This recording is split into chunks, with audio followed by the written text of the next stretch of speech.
Friends எல்லோரும் எப்படி இருக்கீங்க? எல்லோரும் நல்லா இருப்பீங்கன்னு நம்புகிறேன். ஸோ நான் வந்து யுஏயில் வந்து துபாயிலேருந்து ஒரு 400 கிலோமீட்டருக்கு வெளியில் இருக்கேன். ஸோ வந்து இது அபுதாபி அண்டரில் இருக்கும். இந்த ஏரியா பேர் வந்து கயாத்தி ருவைஸில் இருக்குது. ஸோ இங்கே வந்து நான் ஒரு ப்ராஜெக்ட் பேஸ்டுக்காக நீங்கள் லொக்கேஷன் டெம்பரரியாக சேஞ்ச் ஆகிருக்கேன்.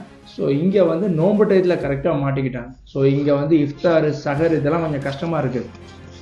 இந்த ஒரு இடத்துல வந்து இஃப்தார் வந்து எப்படி இஃப்தாருடைய ஃபுட்டு நமக்கு வந்து ப்ரொவிஷன்லாம் இருக்குதா, அடுத்து நமக்கு இஃப்தார் பண்ணுறதுக்குலாம் ஃபெசிலிட்டி இருக்குதா அப்படின்றத வந்து பார்க்குறதுக்காக இந்த விளாக் பண்ண போகிறேன்.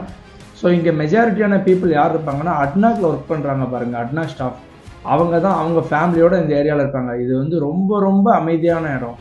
என்டையர் யுஏலேயே இப்படி ஒரு இடத்த நான் வந்து என்னுடைய லைஃப்பில் வந்து ஃபஸ்ட் டைம் நான் எக்ஸ்பீரியன்ஸ் வந்து பண்ணுறேன். ஸோ சான்ஸே இல்லை, அவ்வளோ அமைதியாக இருக்குது. டிராஃபிக் எதுவுமே இல்லை, கார்ஸு ரஷ்அப்பு ஹரிபரி எதுவுமே கிடையாது, சிக்னல் லைட்ஸ் எதுவுமே இல்லை. அவ்வளோ அமைதியான இந்த இடத்த வந்து ஒரு நாள் இன்னொரு நாள் நம்ம பிளாக் போகிறோம். இன்றைக்கி வந்து இஃப்தாருக்கு உண்டான ஃபெசிலிட்டி என்னன்னு பார்க்க போகிறோம். ஸோ வாங்க வீடியோக்குள்ளே போகலாம். கண்டிப்பாக உங்களுக்கு இந்த வீடியோ பிடிக்கும் நான் நம்புகிறேன். ஸோ நீங்கள் வந்து நம்ம சேனலை வந்து ஃபர்தராக வந்து சப்போர்ட் பண்ணுங்கள்.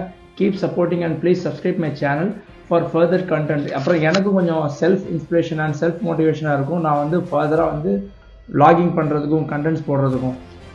So thank you so much. Thanks for வாட்சிங்.